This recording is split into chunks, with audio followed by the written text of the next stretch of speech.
miséricorde, qu'il nous pardonne nos péchés, nous conduise à la vie éternelle. Amen. Seigneur, prends pitié.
Lecture du livre des Actes des Apôtres. En ces jours-là, comme le nombre des disciples augmentait, les frères de langue grecque recriminèrent contre ceux de la langue hébraïque parce que les veuves de leur groupe étaient désavantagées dans le service quotidien. Les 12 convoquèrent alors l'ensemble des disciples et leur dit : « Il n'est pas bon que nous délaissions la parole de Dieu pour servir aux tables. Cherchez plutôt, frères, 7 d'entre vous, des hommes qui sont estimés de tous, remplis de l'Esprit Saint et de sagesse, et nous établirons dans cette table. En ce qui nous concerne, nous resterons assidus à la prière et au service de la table. Ces propos plurent à tout le monde et l'on choisit Étienne, homme rempli de foi et d'Esprit Saint, Philippe, Procore, Nicanor, Timon, Parmenas et Nicolas, un converti au judaïsme originaire d'Antioche. On les présenta aux apôtres et après avoir prié, ils leur imposèrent les mains. La parole de Dieu était féconde. Le nombre des disciples se multipliait fortement à Jérusalem et une grande foule de prêtres juifs parvenait à l'obéissance de la foi. Parole du Seigneur. Seigneur, ton amour soit sur nous, comme notre espoir est en toi. Seigneur, ton amour soit sur nous, comme notre espoir est en toi. Criez pour le Seigneur, homme juste, homme droit pour la louange. Rendez grâce au Seigneur sur la cithare, jouez pour lui sur la harpe à 10 cordes. Seigneur, mon amour soit sur nous, comme notre espoir est en toi. Oui, elle est droite la parole du Seigneur. Il est fidèle en tout ce qu'il fait. Il aime le bon droit et la justice. La terre est remplie de son amour. Seigneur, ton amour soit sur nous, comme notre espoir est en toi. Dieu veille sur ceux qui le craignent, qui mettent leur espoir en son amour, pour les délivrer de la mort, les garder en vie au jour de famine.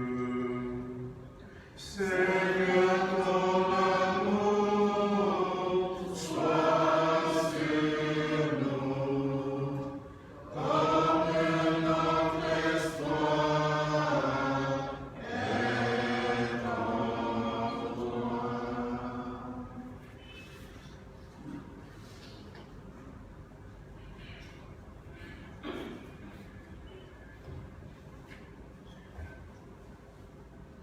Deuxième lecture. Lecture de la première lettre de Saint Pierre apôtre. Bien-aimés, approchez-vous du Seigneur Jésus.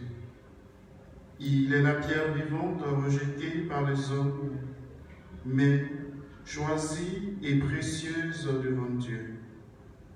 Vous aussi, comme pierre vivante, entrez dans la construction de la demeure spirituelle pour devenir le sacerdoce saint et présenter des sacrifices spirituels agréables à Dieu par Jésus-Christ.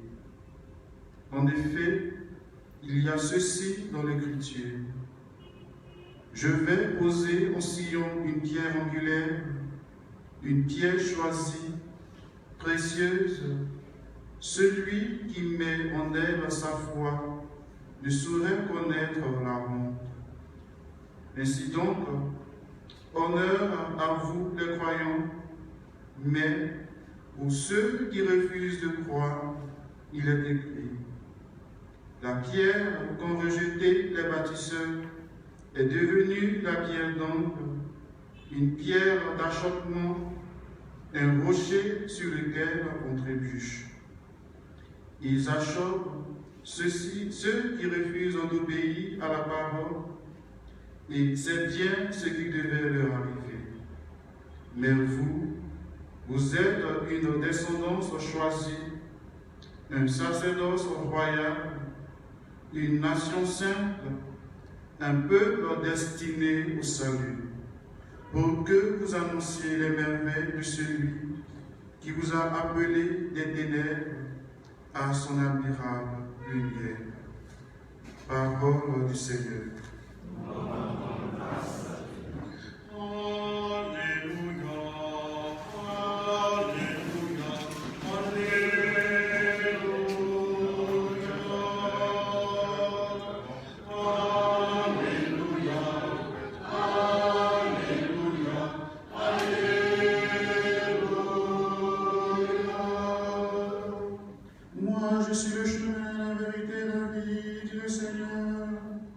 Personne ne va vers le Père sans passer par moi. Alléluia, Alléluia, Alléluia,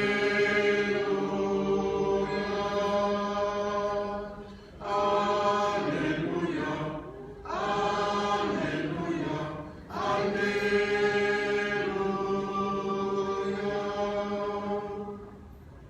Le Seigneur soit avec vous.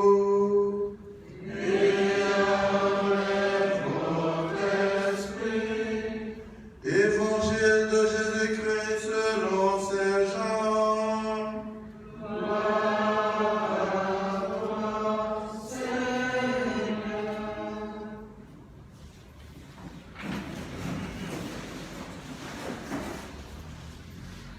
En ce temps-là, Jésus disait à ses disciples: que votre cœur ne soit pas bouleversé.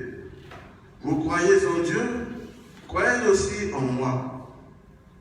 Dans la maison de mon Père, il y a de nombreuses demeures. Sinon, vous aurez dit: je pars vous préparer une place.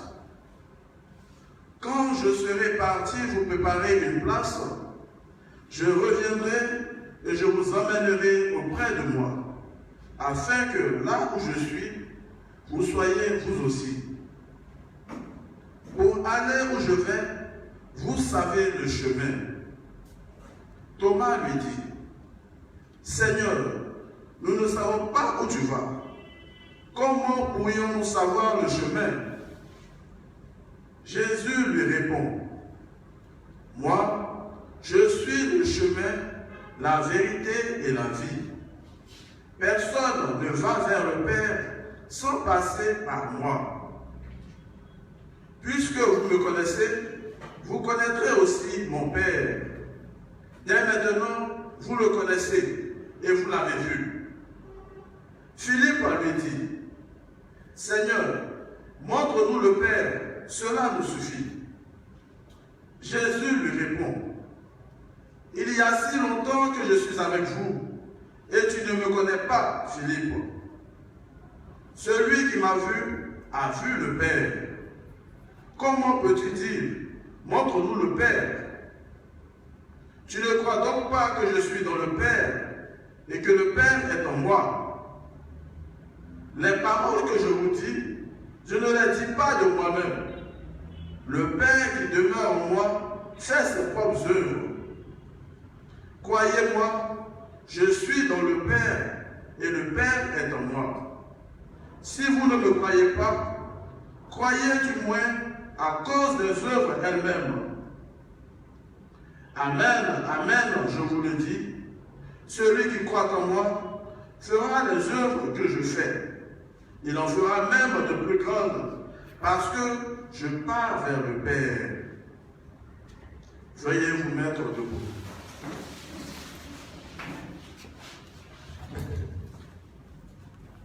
Acclamons la parole de Dieu.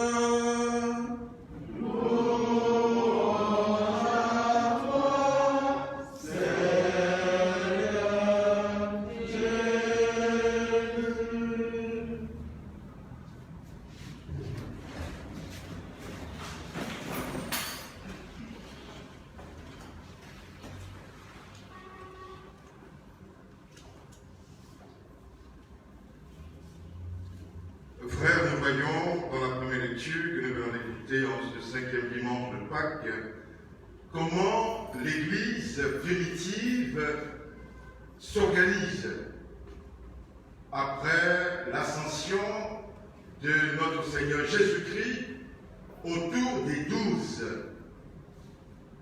Lorsque nous regardons bien la gestion des ressources humaines, vous parlez en ces termes aujourd'hui, de Jésus-Christ, comment Jésus-Christ a organisé autour de lui ceux qu'il appelait comme apôtres et disciples.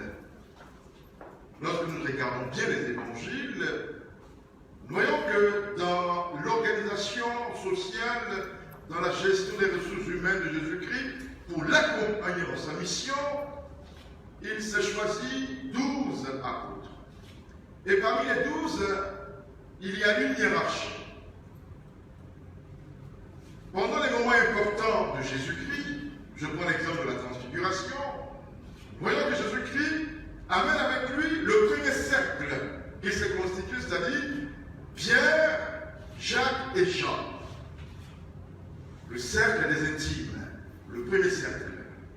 Lorsqu'on parcourt les évangiles, lorsque Jésus-Christ veut prendre une décision importante, lorsqu'il veut aller en profondeur dans son enseignement, il commence d'abord par initier Pierre, Jacques et Jean. Premier niveau de gestion. Le second niveau, c'est les 12 eux-mêmes.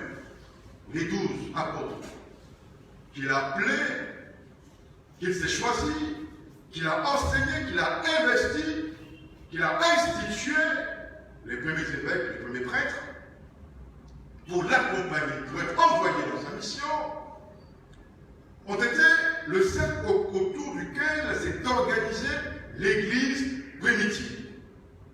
Premier cercle, Pierre, Jacques et Jean.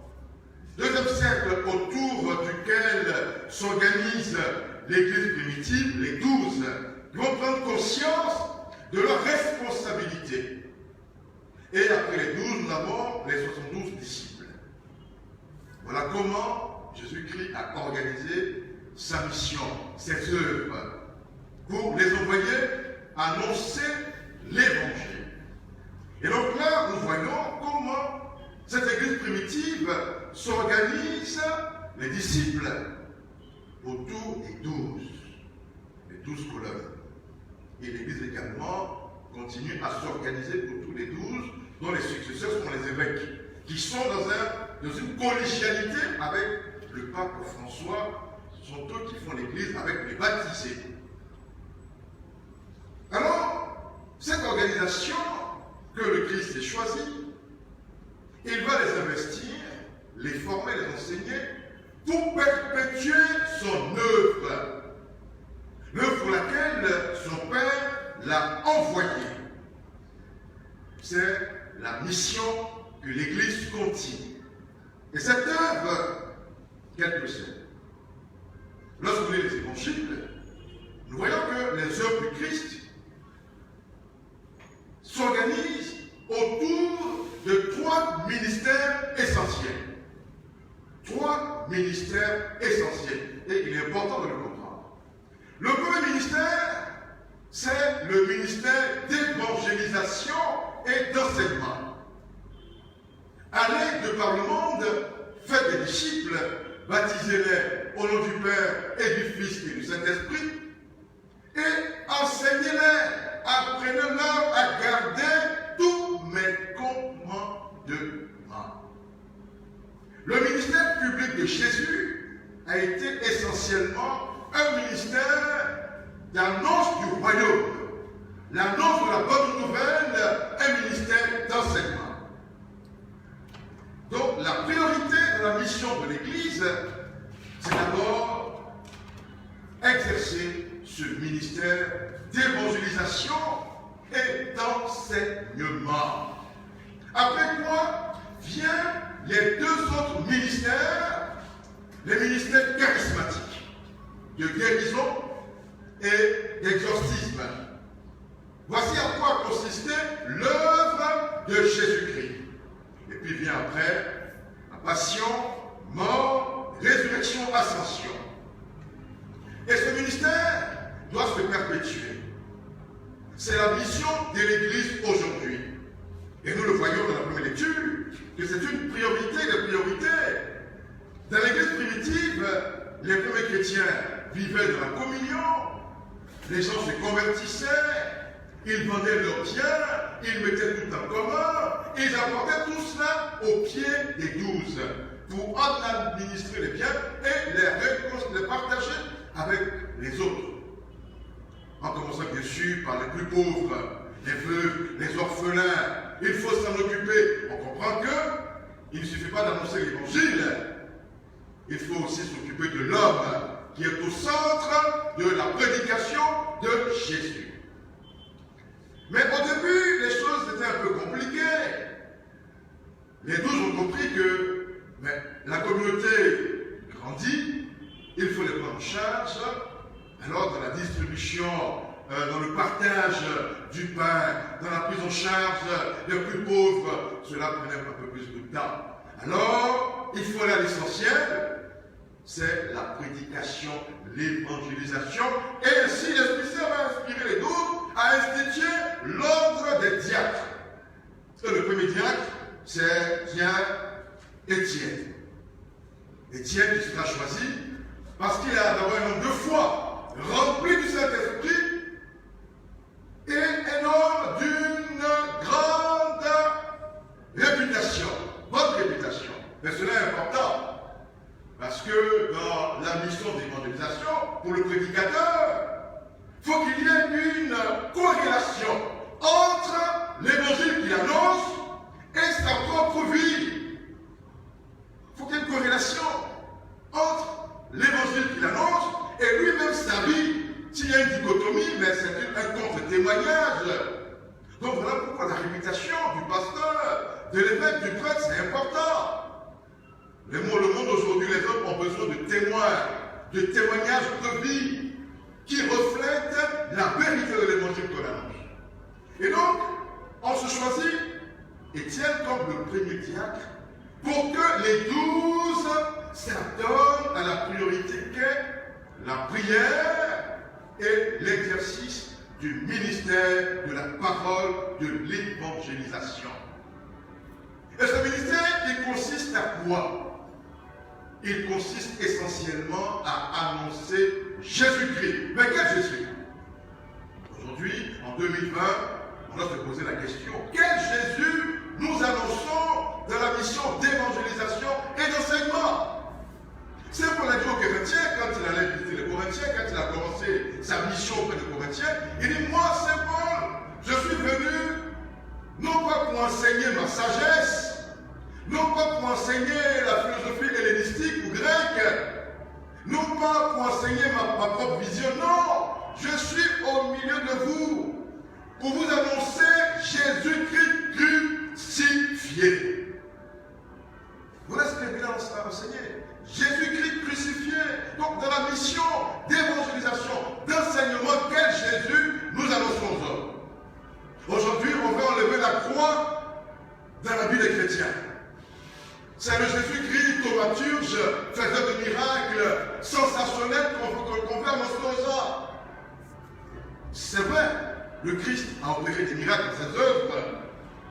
Mais le Christ qu'on doit enseigner, qu'on doit annoncer, la personne qu'on doit annoncer, c'est Jésus-Christ crucifié. Et nous aussi, nous sommes crucifiés avec lui sur le bord de la croix. Voilà ce qu'il faut annoncer. Et non se contenter du merveilleux, du sensationnel, des miracles, et c'est ceci et là. Ce n'est pas ça le plus important. C'est Jésus-Christ crucifié qu'il faut annoncer. Voilà donc la mission de l'Église. Que l'Église doit continuer. Une Église qui n'évangélise pas. Une Église qui n'enseigne pas tant à mourir, à maigrir et à disparaître. Et d'ailleurs, lorsque nous lisons l'Évangile, les autres ministères dont j'ai parlé, ministères charismatiques de guérison et de miracles, sont subordonnés à l'évangélisation et à la prière. Lorsqu'on lit les évangiles, Jésus n'opère pas les miracles pour opérer des miracles. Il ne guérit pas pour guérir. Ces deux ministères charismatiques sont subordonnés d'abord par l'annonce de l'évangile de Jésus-Christ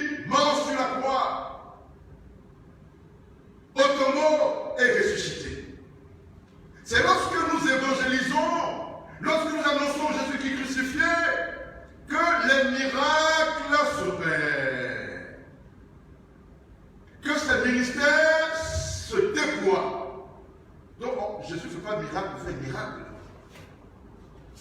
Toute la vie charismatique de Jésus-Christ est subordonnée par d'abord l'annonce de l'évangile. C'est dans la prédication, c'est dans l'évangélisation que Dieu lui-même, pour nous montrer la vérité de l'évangile, opère des miracles pour dire que Jésus-Christ est la vérité. Jésus-Christ est la vie. Et donc tout ce qui suit, c'est pour nous dire que nous sommes dans la vérité. Que Jésus-Christ est le chemin, la vérité et la vie. Voilà pourquoi j'opère des miracles en ce moment. Pourquoi vous croyez en Jésus-Christ, Fils de Dieu, crucifié, mort et ressuscité, corps du Christ. C'est d'abord ça. Si on perd de vue cette trilogie, nous sommes en dehors de l'Église. Nous sommes en dehors de l'Église. Et aujourd'hui, malheureusement, beaucoup de chrétiens sont friands du merveilleux, du sensationnel. Alors que le plus important, c'est ce que je viens de dire. Et c'est la mission de l'Église. Donc, premièrement, qui est au cœur de cette mission? Jésus-Christ crucifié. Et deuxièmement, qui est le moteur de cette mission de l'Église? Je l'ai dit, une Église qui n'évangélise pas, une Église qui n'enseigne plus, tend à disparaître. Qui a annoncé Jésus-Christ? Mais qui est au cœur de cette mission? Le Christ nous dit dans l'Évangile à la fin, amen, amen, je vous le dis, celui qui croit en moi fera les œuvres que je fais. Les œuvres, je l'ai dit, mission d'évangélisation, d'enseignement, ministère charismatique, de guérison et d'exorcisme. Mais tout cela est possible grâce à qui? Par qui? Le Christ dit, amen, amen, je vous le dis, celui qui croit en moi fera les œuvres que je fais.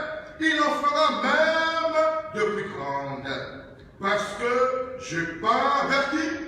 Je pars vers le Père. Pour y faire quoi? Vous envoyez qui? Le Saint-Esprit. Le Paraclet. L'avocat. Je pars vers le Père. Il faut que je m'en aille. Si je ne pars pas, vous n'allez pas recevoir cette force qui vient d'en haut. C'est qui? C'est le Saint-Esprit. Et nous comprenons par là que c'est le Saint-Esprit qui est au cœur de l'œuvre de Jésus-Christ. C'est le Saint-Esprit qui est au cœur de la mission de l'Église. C'est le Saint-Esprit que Jésus-Christ nous a promis, que Jésus-Christ nous a donné pour nous inspirer les bonnes choses à penser, à dire et à faire dans cette mission. Il faut que je parte vers le Père pour vous envoyer le Saint-Esprit. Frères et sœurs, cette mission n'est pas notre mission. L'évangélisation n'est pas notre mission. C'est d'abord l'affaire de Jésus-Christ et du Saint-Esprit. Il n'y a pas d'évangélisation authentique, charismatique, qui produit des fruits sans l'action du Saint-Esprit. Et déjà Jésus-Christ nous met en haleine dans ce qu'il va nous apporter à la Pentecôte. Bientôt il va venir.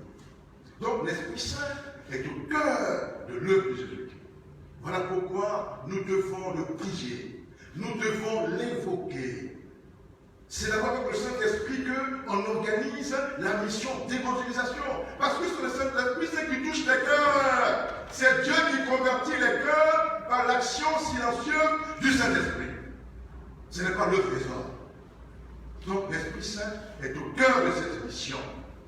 Alors, frères et sœurs, demandons au Seigneur, après avoir célébré dimanche dernier, dimanche du bon pasteur, ce dimanche, il nous invite à prendre conscience de la mission des pasteurs que nous sommes. D'abord, comme les 12, notre travail de prêtre, de pasteur, d'évêque, c'est d'abord la prière.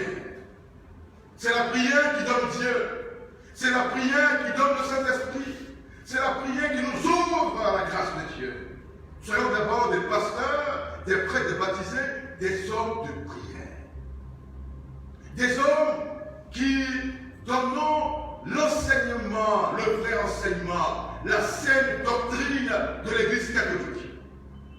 La mission d'enseignement. Les papes, les évêques, les prêtres, c'est cela. Le ministère que nous exerçons, l'enseignement, la saine doctrine. Donc prions pour que les pasteurs, les prêtres que nous sommes, donnions aux fidèles l'enseignement de Jésus-Christ, la saine doctrine de Jésus-Christ. Et de gouverner l'Église. Gouverner l'Église sous l'inspiration du Saint-Esprit. Et d'enseigner la parole. Donc soyons des prêtres de prière. Des pasteurs de prière. Comme Jésus, allons sur la montagne pour consulter Dieu. Jésus-Christ, avant d'opérer, de prendre une décision importante qui va engager la vie de l'Église, va sur la montagne. Il se retire au désert. Et il va d'abord consulter Dieu son Père dans un vis-à-vis, dans une communion. Le Père est en moi et je suis dans le Père. Communion où le Père enseigne le Fils. Communion où le Père donne les instructions au Fils. Dans la prière, la méditation, l'adoration. Et après, il descend dans la vallée pour accomplir son œuvre, sa mission. Soyons donc des prêtres de prière, des prêtres de l'enseignement. Et par la suite, exerçons les ministères charismatiques pour le bien de l'Église. Frères et sœurs, c'est aussi important. Si Jésus-Christ a accompagné son ministère par des miracles, mais c'est parce que nous sommes des hommes. On a besoin de voir. Nous ne sommes pas des anges, nous ne sommes pas d'esprit. L'homme a besoin de faire une expérience empirique des choses, pouvoir toucher, voir, entendre, goûter. Nous sommes des humains. Et donc le Christ a accompagné son ministère par des ministères charismatiques. Les hommes ont besoin de voir, ont besoin d'entendre, de toucher. Donc une église qui n'est plus charismatique, mais elle se vide également. Parce que les hommes ont besoin de miracles. Les hommes souffrent, ils ont faim, ils souffrent. Ils ont besoin que Dieu agisse efficacement dans leur vie. Donc l'église doit être à la fois une église de prière, de mission et une église charismatique pour que les hommes croient en Jésus-Christ, le Fils de Dieu, le crucifié, lui qui est mort, ressuscité pour les siècles des siècles. Amen.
Frères et sœurs, nous avons écouté la parole de Dieu, Dieu qui nous parle, il attend de nous une seule réponse, la réponse de la foi.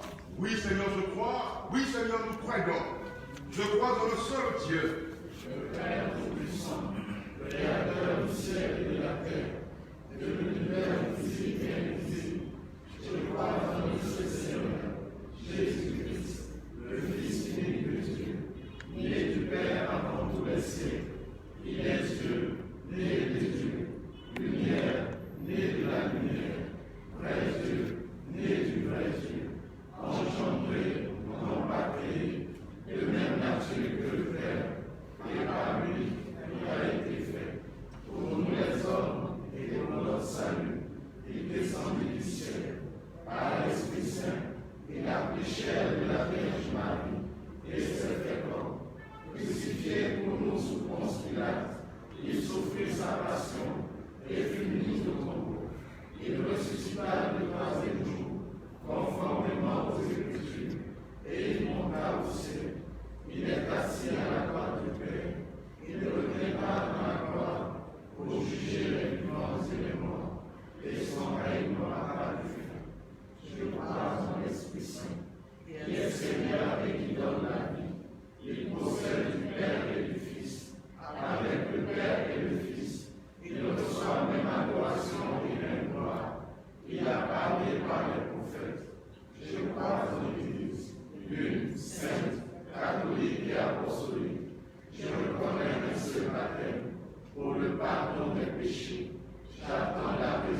mort et la vie du monde à venir.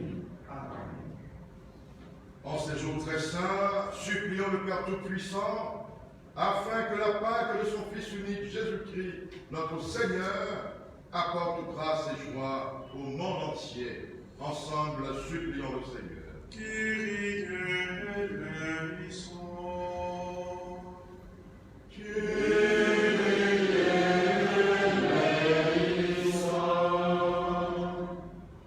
Nos pasteurs, afin que sous l'action de l'Esprit Saint, ils soient de véritables éducateurs du Christ à travers la parole de Dieu qu'ils annoncent à temps et à contre-temps. Seigneur, écoute-nous. Seigneur, exauce-nous. Pour les dirigeants des nations, afin que sous l'action de l'Esprit Saint, ils travaillent véritablement pour le bien des populations et l'éradication totale de la pandémie. Seigneur, écoute-nous. Seigneur, exauce-nous. Pour les malades du corona, afin qu'avec le soutien de tous les frères, qu'avec le soutien de tous les hommes leurs frères, ils croient toujours en la vie. Seigneur, écoute-nous. Seigneur, exauce-nous. Pour notre communauté en prière, afin que par la prière, afin que par la parole de Dieu s'aimer en nos cœurs, nous puissions reconnaître Dieu dans notre vie quotidienne et surtout en ces temps de crise sanitaire. Seigneur, écoute-nous. Seigneur, exauce-nous. Kyrie eleison.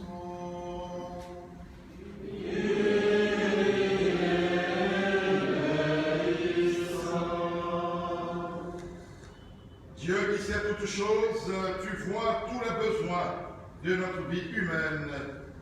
Accueille les prières de ceux qui croient en toi, exauce les désirs de ceux qui te supplient par Jésus, le Christ, notre Seigneur. Amen.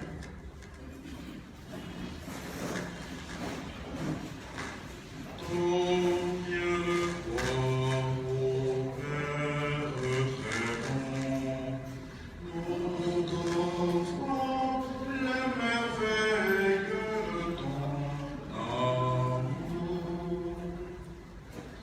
Combien de fois, ô Père très bon, nous t'offrons les merveilles de ton amour. Voici, Seigneur, ton peuple assemblé, joyeux de te célébrer. Combien de fois, ô Père clément, nous t'offrons les merveilles de ton amour. Voici le fruit de tous nos travaux, l'offrande d'un cœur nouveau. Combien de toi, ô Père clément, Oui, de la terre et du travail des hommes, ça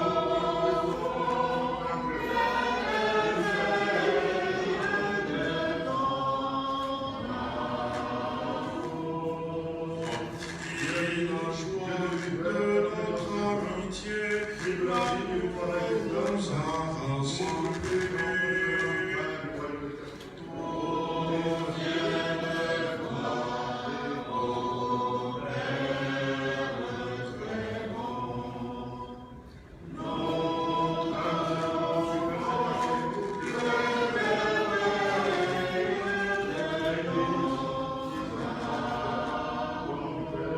Voici les fonds des hommes de paix qui œuvrent dans l'univers. Combien de fois, ô Père clément, nous t'offrons les merveilles de ton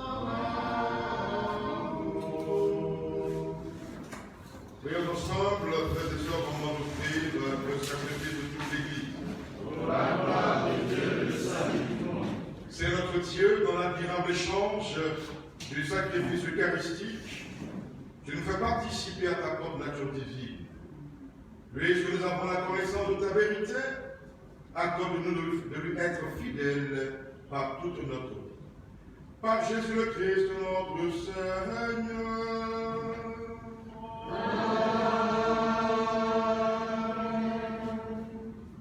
Le Seigneur soit avec vous. Élevons notre cœur.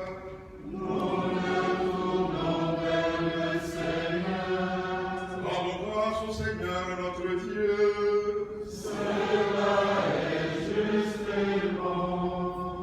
Vraiment, il est juste et bon de te rendre gloire, de t'offrir notre action de grâce toujours et en tout lieu. À toi, Père très saint, Dieu éternel et tout-puissant, par le Christ notre Seigneur.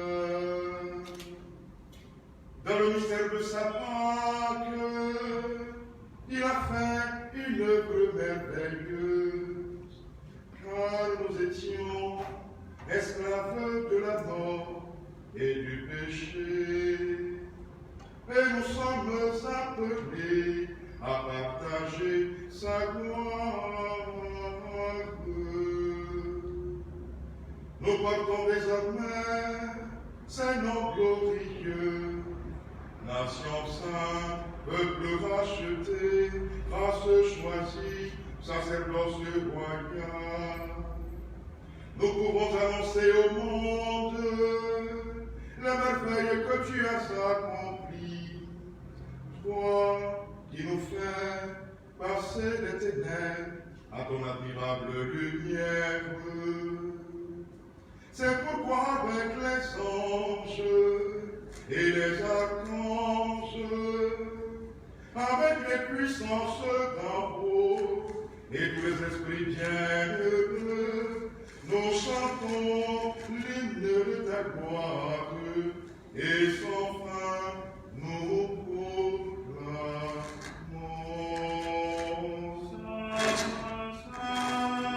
Saint, Seigneur, Dieu divin.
Nous célébrons le jour où le Christ est ressuscité d'entre les morts. Par lui qui est élevé à ta droite, Dieu notre Père, nous te prions. Sanctifie sa œuvre, en répandant sur elle ton esprit, pour qu'elle devienne pour nous le corps et le sang de Jésus le Christ, notre Seigneur. Au moment d'être livré et d'entrer librement dans sa passion, et prit le pain et le rendit grâce et le rompit et le donna à ses disciples en disant: prenez et mangez-en tous, ceci est mon corps livré pour vous.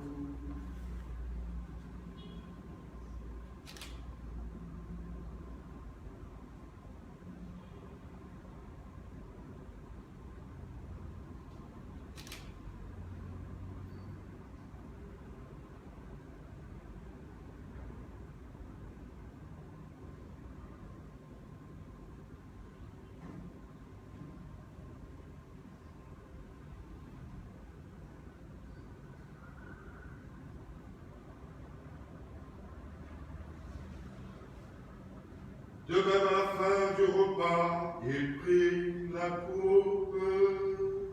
De nouveau, il rendit grâce et la donna à ses disciples en disant: Prenez et buvez-en tous, car ceci est la coupe de mon sang, le sang de l'alliance nouvelle et éternelle, qui sera versé pour vous et pour la multitude en rémission des péchés.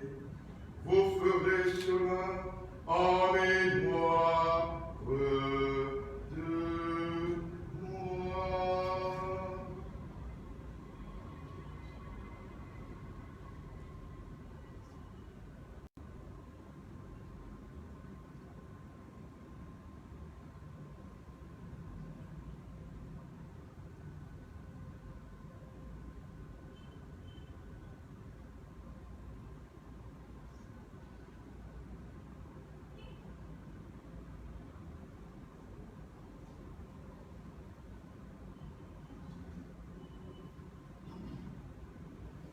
Proclamons le mystère de la foi.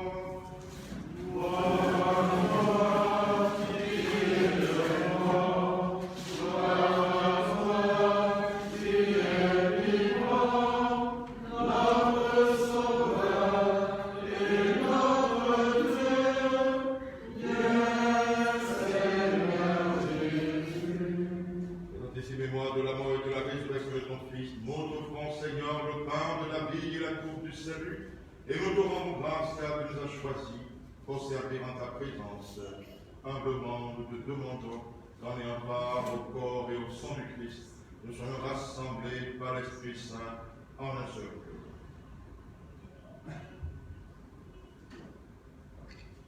Souviens-toi, Seigneur, de ton Église répandue à travers le monde. Fais-la grandir dans ta charité, avec le pape François, notre archevêque Jean-Pierre, et tous ceux qui ont la charge de ton peuple.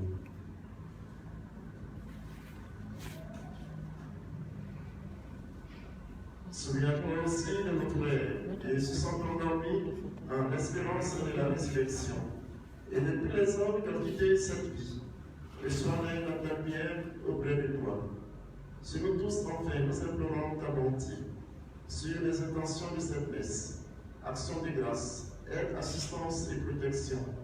Permets qu'avec la Vierge Marie, la bienheureuse Mère de Dieu, Saint Joseph son époux, avec les apôtres et les saints de tous les camps qui ont vécu dans ton amitié, nous ayons part à la vie éternelle et que nous chantions ta louange par Jésus-Christ, ton Fils bien-aimé.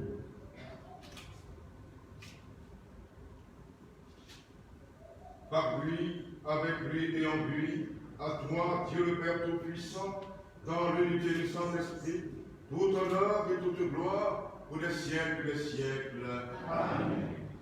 Prions comme Jésus-Christ nous a enseigné à prier en nom de Dieu Père, notre Père, qui es aux cieux, que ton nom soit sanctifié, que ton règne vienne, que ta volonté soit faite sur la terre comme au ciel.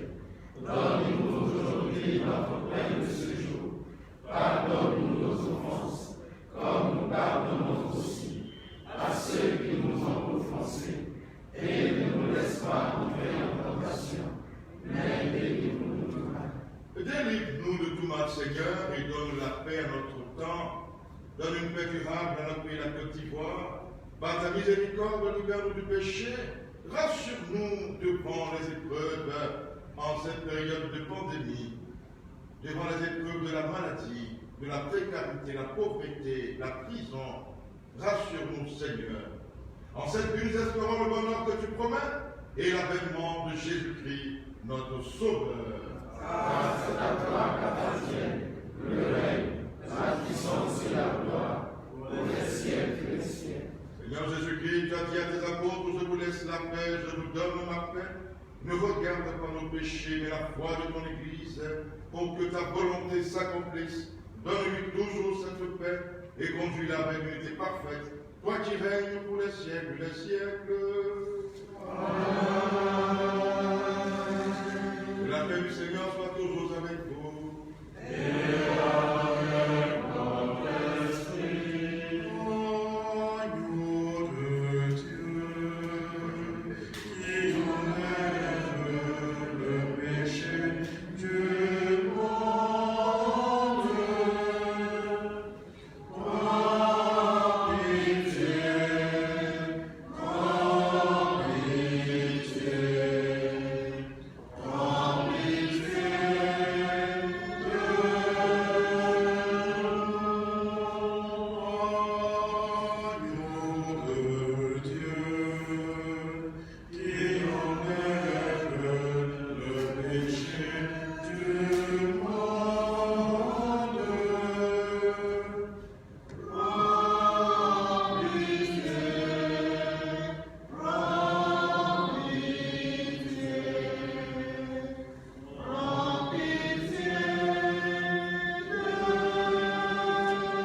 celui-là donne beaucoup de fruits. Alléluia. Heureux les invités au repas du Seigneur, le voici. Jésus-Christ, le ressuscité, le vivant à jamais, l'agneau pascal qui enlève le péché du monde. Seigneur, je ne suis pas digne de recevoir, mais tu sonnes une parole et je serai. Le corps et le sang du Christ nous garde pour la vie éternelle. Amen.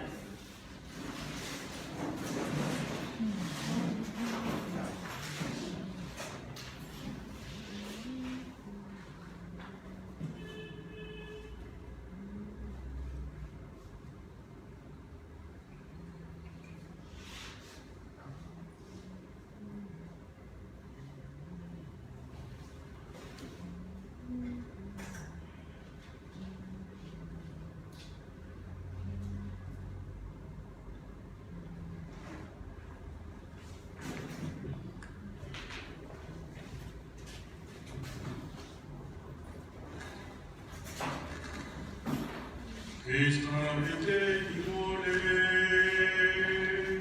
il est l'agneau parfait qui nous livre sa chair et son sang. Christ a été immolé,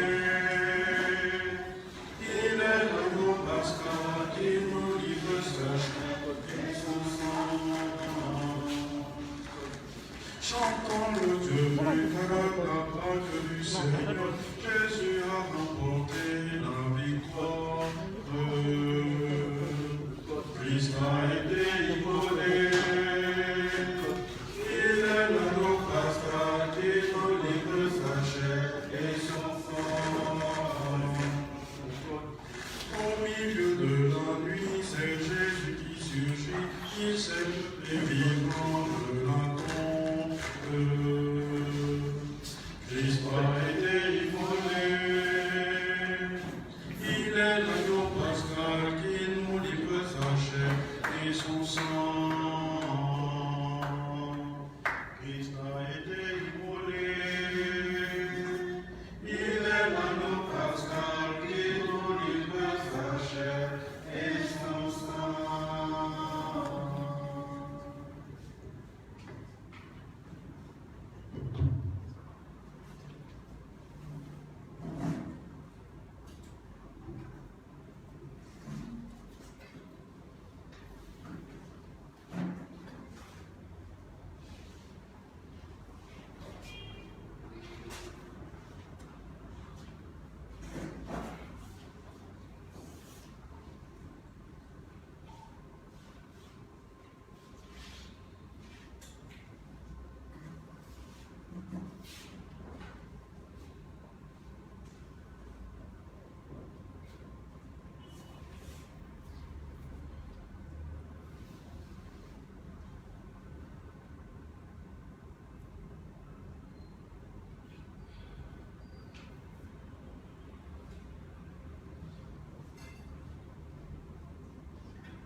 Prions encore le Seigneur.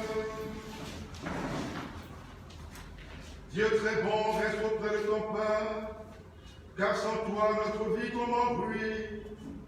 Fais passer une vie nouvelle, ce que tu as initié, au sacrement de ton royaume, par Jésus, le Christ notre Seigneur.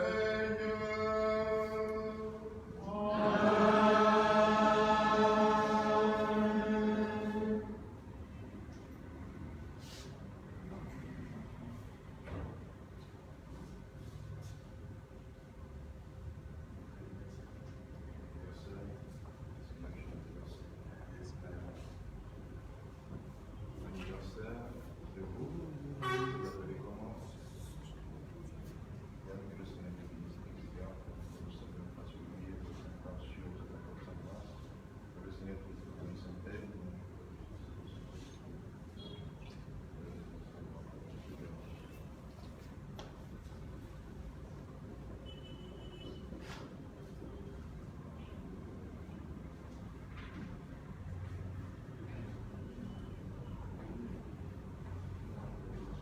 Regina Celi, Letare, Alleluia, Quia, Venerus portare, Alleluia, Resurrexi, Secundeci, Alleluia, Ora pro nobis Deo, Alleluia. Je vous salue Marie. Pleine de grâce, le Seigneur est avec vous. Vous êtes bénie en toutes les femmes, et Jésus, le fruit de vos entrailles, est béni. Sainte Marie, Mère de Dieu, priez pour nous, pauvres pécheurs, maintenant et à l'heure de notre mort. Amen. Gloire au Père, au Fils et au Saint-Esprit. Comme il était au commencement, maintenant et toujours, dans les siècles des siècles. Amen. Cœur sacré de Jésus. Ayez pitié de Cœur nous. immaculé de Marie. Priez pour nous. Saint Joseph. Priez pour nous. Sainte Thérèse de l'Enfant Jésus. Priez pour Sainte Bernadette Soulier. Priez pour nous. Saint Jean-Paul. Priez pour nous. Et vous inclinez pour recevoir la bénédiction. Le Seigneur soit avec vous. Que le moment pour la grâce de Dieu, la grâce pascale qui vous offre aujourd'hui, qu'elle vous protège de l'oubli et du doute.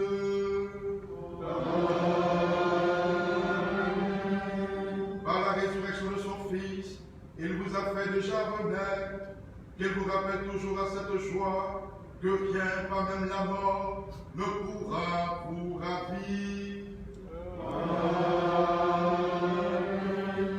Il s'offrit les jours de la passion. Suivez maintenant le pas du ressuscité. Suivez-le désormais dans son royaume, où vous posséderez enfin la joie parfaite. Et que Dieu Tout-Puissant vous bénisse, le Père, le Fils et le Saint-Esprit.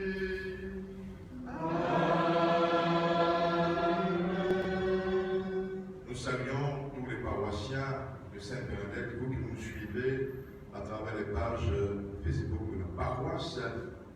Sachez sur YouTube également, les pères de la paroisse pensent à vous, prient pour vous et ont hâte de vous revoir dans nos assemblées dominicales ouvertes à tous. Bon dimanche et que Dieu vous garde dans sa paix. Vos pères vous aiment très fort. Seigneur. Allez.